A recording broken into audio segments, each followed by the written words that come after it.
कि हमारे एक वैली देवता जो है बटू भर के अवतार हैं। ये यहाँ आकर या ये घंटी बात कर या ये चिट्ठी बात कर, ये कोई प्रथा नहीं थी यहाँ। अभी लगभग इनके 22 मंदिर हमारे पूरे उत्तराखंड में स्थापित है। इनका हाथ जोड़कर मन से मानकर इनको चौहानी इसलिए कहा कि अपनी भूमि में खड़े होकर इनकी ओर मुंह करके भी आप यदि ये शिकायत करते हैं तो आपकी मन्नत पूरी होती है। आज लोग एक कागज का टुकड़ा लगा के चले जाते हैं, मगर ये क्यों? क्योंकि देखिए वो टूटता है, फिर वो इष्ट देव का जो कागज है वो हमारे पैरों पे आता है। ये नहीं हो, आइए मन से मांगिए। देखिए भगवान का और भक्त का मन का मिलन हुआ है। हम तो माध्यम बनते हैं, और अगर देखा जाए हकीकत तो यह है कि भगवान और भक्त आपस में आमने सामने ही विराजमान होते हैं। 8 दिन से एक बिना खाए और बिना पानी की बूंद पिए यहाँ पर अपनी तपस्या कर रहे हैं। गोलजू के यहाँ पर अपनी भावना समझ। आपको हमारा प्रणाम, सशक्त नमन आपको। तो थोड़ा सा यहाँ पे अगर घोड़ाखाल मंदिर में गोलजू मंदिर के बारे में यहाँ पर क्या मान्यताएं हैं, और दूसरी बात कि गोलजू हमारे कहाँ से उनका मूल स्थान था, थोड़ा आप बता सकते हैं तो। ओम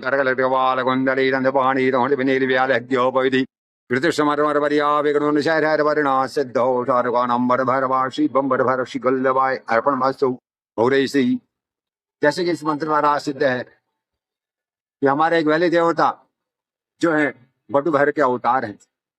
हम इनकी जो पूजा करते हैं वो बटू भैरव के अवतार हैं। बटू भैरव जो हैं संकट मोचन है। जैसे हनुमान जी हमारे संकट मोचन से जाने जाते हैं, उस प्रकार हमारे बटू भैरव भगवान भी संकट मोचन के नाम से जाने जाते हैं। इन्होंने मनुष्य योनि में जन्म लिया, जिसका नाम वैल देवता पड़ा, गोलजू पड़ा, दूधाधारी पड़ा, कृष्ण अवतारी पड़ा, चौघानी पड़ा, राजभंगी पड़ा, न्यायकारी पड़ा, आदि नामों से इनके नाम आज हम जानते हैं। इनका मूल जो जन्म है वो धुमाकोट नेपाल में है। राजा हलराय झलराय के खानदान परिवार में इन्होंने जन्म लिया, राज्य परिवार से, परंतु इन्होंने राज्य गद्दी न संभाल कर अपने न्याय की गति संभाली, जो कि आज भी इनके दरबार में न्याय के लिए गुहार लगाते हैं, उनको न्याय मिलता है। यहाँ पे अभी लगभग इनके 22 मंदिर हमारे पूरे उत्तराखंड में स्थापित हैं। जिसमें कि 3 बहुत ही जागृत हैं। एक जिनकी पहली गद्दी जो थी चंपावत में लगी है वो जागृत है, और नैनीताल में घोड़ाखाल स्थान में इनकी गद्दी लगी है, जागृत है। तीसरी अल्मोड़ा में चितई स्थान का जो है इनकी गद्दी लगी है। ऐसे ही और भी अनेक इनके पड़ाव थे जहाँ इन्होंने गद्दी लगाई थी। आज उनको वहाँ भी न्याय के लिए लोग पुकारते हैं तो न्याय मिलता है। न्याय पुराने समय से ही इनका हाथ जोड़कर मन से मानकर इनको चौहानी इसलिए कहा कि अपनी भूमि में खड़े होकर इनकी ओर मुंह करके भी आप यदि ये शिकायत करते हैं तो आपकी मन्नत पूरी होती है। ये यहाँ आकर या ये घंटी बात कर या ये चिट्ठी बात कर, ये कोई प्रथा नहीं थी यहाँ, परंतु लोगों ने इसको अधिक लोगों ने किया। और जो घंटी बांधने की प्रथा यहाँ पे या गोलजू मंदिर में अक्सर लगी, तो हमारे सभी देवताओं को घंटी चढ़ती है। घंटी चढ़ाने का मुख्य कारण इसमें से एक ध्वनि आती है जिसमें कि ओम शब्द निकलता है, जो कि हमारे सभी प्रभु को मंजूर है, बहुत खुश रहते हैं ओम शब्द से।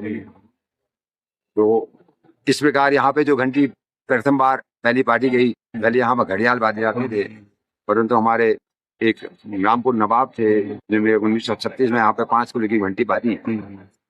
तो उसके बाद धीरे धीरे पता लगा कि बाहर के लोग 1951 में यहाँ पे से अंग्रेज गए, तो उन्होंने यहाँ पे घंटी बाजी जो कि 25 कुल की थी। तो लोगों ने सोचा कि घंटी बात में पुण्य, मगर ये कोई प्रथा नहीं है। यहाँ पे घंटी बात का मन्नत मानना, भगवान कुछ नहीं मांगते हैं, बल्कि आप सिर्फ और सिर्फ अपनी समारी श्रद्धा मांगते हैं।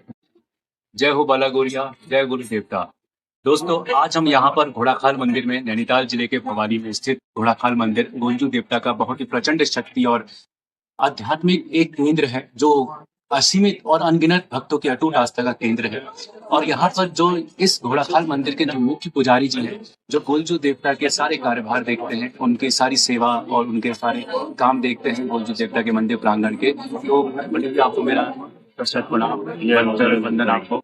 सबसे पहले तो पंडित जी, जैसे आज आप देख रहे हैं कि यहाँ पे अनगिनत घंटियां लोगों की मनोकामनाएं हैं, अनगिनत चिट्ठियां यहाँ पे लोगों की मनोकामनाएं जो पूर्ण होती हैं, तो यहाँ पर चिट्ठियां लगाते हैं पहले तो, और उसके बाद घंटियां अर्पित करते हैं भगवान को भेंट स्वरूप में।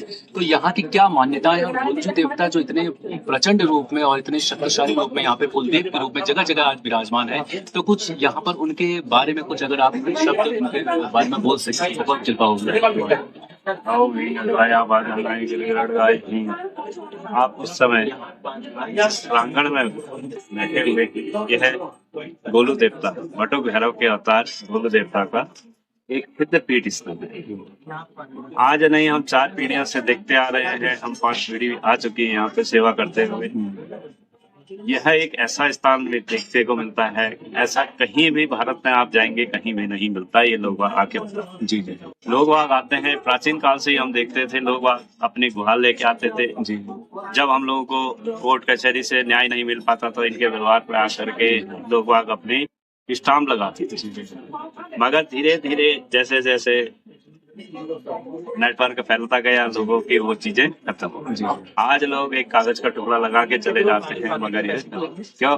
क्योंकि देखिए वो टूटता है, फिर वो इष्ट देव का जो कागज है वो हमारे पैरों पे आता है, ये नहीं होता। आइए मन से मांगिए, देखिए भगवान का और भक्त का मन का मिलन होता है। हम तो माध्यम बनते हैं, और अगर देखा जाए हकीकत तो यह है कि भगवान और भक्त आपस में आमने सामने ही विराजमान होते हैं। ठीक है, तो यह है एक ऐसा स्थान में देखने को मिलता है जहाँ लोग अपनी मन्नत मांग के जाते हैं, पूरी होती हैं। हमने अपनी आंखों से देखा, लोग आते हैं हफ्ते भर में दोबारा आकर के कहते हैं कि हमारा ये काम नहीं हो रहा था, वो हो गया। तो ये इन्हीं की तो है, हम थोड़ी करते हैं, तो करने वाले वो है ना। आकर के वो बोल गए, उनने भगवान से अपना वो कर दिया। हम मानते ये है कि हाँ, 2 भैरव मानते हैं, इसलिए मानते हैं क्योंकि बटुक भैरव जो बालागोरिया के रूप में यहाँ पे विराजमान है। बालागोरिया यानी कि बालक रूप है, क्योंकि वो दूधाधारी है। देखिए बालक जो है क्या होता है, दूध के ही सारे पदार्थों को ही सेवन करता है। दूधाधारी हुए तो दूध से ही नहलाए जाते हैं, प्रातः काल से ही दूध से ही इनका शुरुआत करते हैं हम लोग। दूसरे यहाँ पे काल भैरव के अंश मानते हैं मशाण देवता को, क्योंकि जैसे काल भैरव को खिचड़ी चढ़ती है, बलि चढ़ती है, काली माता की साथ में रहने के साथ साथ उनका वो होता है। ये है, हम मानते हैं कि लोग कहते हैं कि ये गलत है, मगर देखिए जगह जगह जहाँ भी भैरव पीठ है, शक्तिपीठ, जितनी 52 शक्तिपीठ है, 52 शक्तिपीठ में भैरव विराजमान है। हर प्रकार के भैरव हैं, 8 भैरव आज भी प्रचंड वाले। तो इसलिए जो ये घंटियों की आप बात करते हैं, घंटियों का एक ऐसा वो रह गया है हमारे वहाँ, हम इसे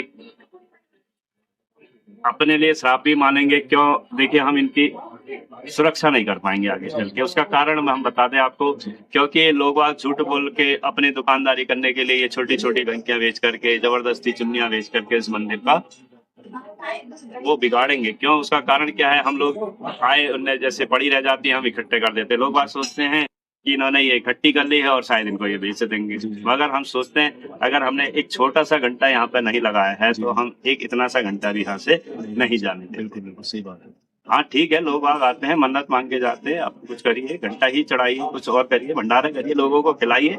उससे क्या होगा कि लोगों को खिलाने से क्या होगा, 10 लोगों पे एक जाएगा कि हाँ उनका काम हो गया था, उन्होंने भंडारा किया, लोगों को खिलाया, हम कितना खाएंगे। ठीक है, ठीक है, बहुत बहुत धन्यवाद आपको बड़ी जी। जय हो, जय हो, जय हो, जय हो। इनके साथ जैसे कि आपने सुना बटू भैरव, और इनके साथ है काल भैरव। काल भैरव को हम मशान देवता कहते हैं और बटू भैरव को हम गोली देवता कहते हैं। गोली देवता जो न्याय करते हैं, उसका निर्णय लेते हैं, और यदि कोई हठी आदमी हो तो उसके दंड देने के लिए हमारे मशान भगवान और यह काल भैरव जाते हैं। गुलजू को दूधाधारी भी कहा जाता है। दूधाधारी इसलिए कहा जा रहा है कि इनका परीक्षण माँ कालिंगा का पुत्र होने का परीक्षण जो इनको किया गया था वो दूध से किया गया था, इसलिए इनका नाम दूधाधारी पड़ा। इनको कृष्ण अवतारी इसलिए कहा जाता है क्योंकि कृष्ण भगवान के आदेश से इन्होंने मनुष्य होने लिया, इसलिए कृष्ण अवतारी कहते हैं। तो यहाँ पे गोली देवता जो निर्णय लेते हैं, वो हठी आदमी जो नहीं मानता है उसके लिए मशान भगवान जाकर उसके दंडित करते हैं, तब वो आकर प्रभु के दरबार में अपने न्याय मिलता है। इस प्रकार आप देख रहे हैं प्रत्यक्ष को किस प्रमाण की जरूरत है, बोलते हैं ना, हमारे वहां यहाँ देखिए असंख्य घंटे बदी हुई है, इसकी कोई गिनती नहीं है। और यहाँ पे जो एक बार आ जाती है वो चीज वापस नहीं जाती है। ये हम कहें कि भगवान वापिस जाने ही नहीं देते। तो ये घंटियां इसलिए लोगों ने मन्नत पूरी होने के बाद यहाँ पे आबाद रखी है। ऐसी भंडारे यहाँ पे होते हैं, कथाएं होते हैं, भागवत होते हैं, रामायण होती है और अनेक प्रकार की जो भी हमारे वो है संस्कृति में जो भी हमारे भगवान के प्रति श्रद्धा की जाती है। तो मुख्य तरह से तो मन में वो आपका भाव है, दिल में जो भाव है वो सबसे महत्व रखते हैं। इस प्रकार मैं बोली देवता की करते हुए ओम बोलो देवताय नमो, नामा बोलो देवता महाराज की जय। जय हो, जय हो, जय हो। तो आज हमारे इस घोड़ाखाल धाम में एक ऐसे पुजारी जी, एक ऐसे मतलब तपस्वी बैठे हुए हैं जिन्होंने समाज हित के लिए, जिन्होंने परिवार रक्षा हेतु यहाँ पे संकल्प लिया था और वो जब संकल्प पूरा हुआ तो यहाँ पर वो 7 दिन से, आप यकीन नहीं मानेंगे, 7 दिन से एक बिना खाए और बिना पानी की बूंद पिए यहाँ पर अपनी तपस्या कर रहे हैं, गोल झुके यहाँ पर अपनी भावना समर्पित कर रहे हैं, श्रद्धा दे रहे हैं। तो उनसे आज हम बात करते हैं कि उनका यहाँ पर आने का क्या उद्देश्य रहा, क्या किस प्रकार की गोलजू की ऐसी कृपा रही कि वो यहाँ पर आए और उन्होंने यहाँ पर एक अखंड दिया भी जागृत कर रखा, प्रज्वलित किया है। तो आपको पहला मेरा नमस्कार।